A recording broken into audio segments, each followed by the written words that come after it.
और जो जहाँ चाहते हैं उसको रहने दीजिए।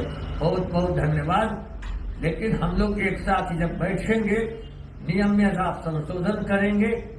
जो नियोजित शिक्षक जहां है वहीं रहेंगे, वहीं राजकर्मी बनेंगे। इस घोषणा के बाद जो बिहार के माननीय मुख्यमंत्री ने कल सक्षमता उत्तीर्ण नियोजित शिक्षकों के जो नियुक्ति पत्र देने वाले समारोह में किया, उसके बाद बिहार माध्यमिक शिक्षक संघ के महासचिव शत्रुघ्न प्रसाद सिंह ने धन्यवाद ज्ञापित करते हुए बड़ी बातें कही है।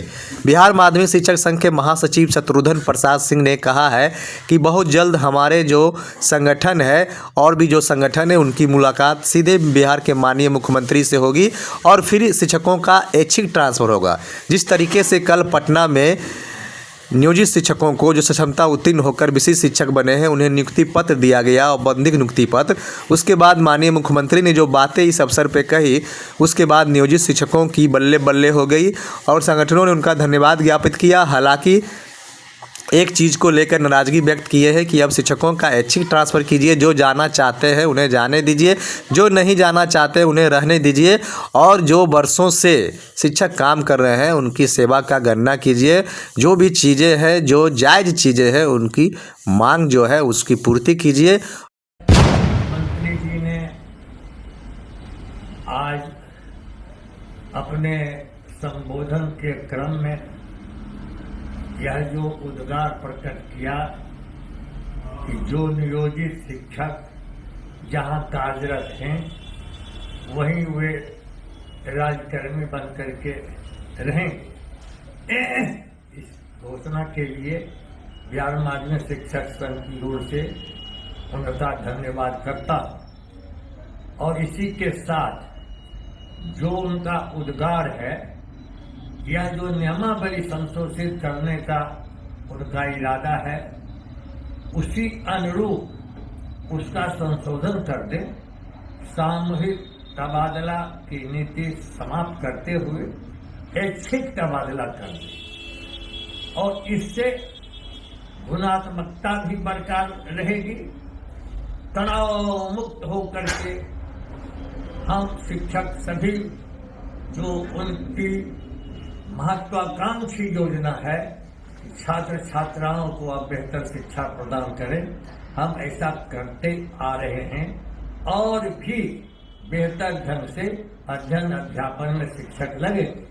लेकिन इसके अनुकूल ही बिहार माध्यमिक शिक्षक संघ के साथ जो संवादहीनता अभी तक बनी हुई है, आप हम लोग के साथ बैठे, विभाग को बैठाएं, माननीय शिक्षा मंत्री जी बैठे, माननीय संसदीय कार्य मंत्री बैठे, और हम लोग का तो लंबा 50 साल का अनुभव है। माननीय मुख्यमंत्री जी, आपको मालूम है, हम बेहतर सुझाव देंगे शिक्षा के हित में, शिक्षकों के हित में, और कहीं कोई तनाव नहीं रहेगा। लेकिन ऐच्छिक तबादला और उससे भी आवश्यक है सेवा की निरंतरता बरकरार रखिए। बिहार लोक सेवा आयोग से जो शिक्षक आए हैं, जो महिलाएं आई हैं, वे काफी दूर दूर तक चले गए हैं, और कुछ ऐसे शिक्षक और कुछ ऐसी महिलाएं हैं जो संयोग से सुविधाजनक स्थान पर कार्यरत है, उनको यथास्थान रहने दीजिए। कोई नैहर में है, कोई ससुराल में है, कोई असाध्य रोग से पीड़ित है, वे जहां चाहें, जहां चिकित्सीय सुविधा का लाभ हो, अथवा जो आवासीय सुविधा, महिलाओं के लिए आवासीय असुविधा घनघोर है देहातों में। आप संवेदनशील मुख्यमंत्री हैं, उनकी सुविधाओं को आप जानते हैं, आप उनकी परेशानियों से अवगत हैं, इसलिए दिव्यांग और महिलाओं पर एक विशेष नियमावली में प्रावधान कीजिए। और जो सक्षमता उत्तीर्ण है, जिन लोगों ने परीक्षा नहीं दी है, नियोजित शिक्षकों की प्रोन्नति का मामला 18 साल से लंबित है। प्राथमिक में आपने प्रोन्नति दे दी और माध्यमिक उच्च माध्यमिक प्रोन्नति नहीं दी, उनकी प्रोन्नति भी दीजिए और जो जहां चाहते हैं उसको रहने दीजिए। बहुत बहुत धन्यवाद। लेकिन हम लोग एक साथ जब बैठेंगे, नियम में आप संशोधन करेंगे।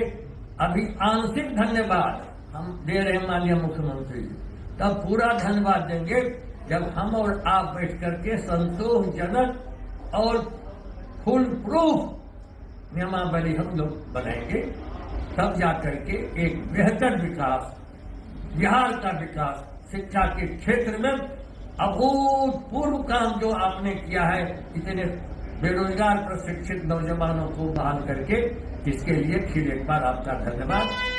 आपके उद्गार इसी प्रकार से नियमावली के शब्द में हर हरफ में प्रकट हो जाए, इसी आशा के साथ हम लोग आपसे मिलने के लिए पहुंचे।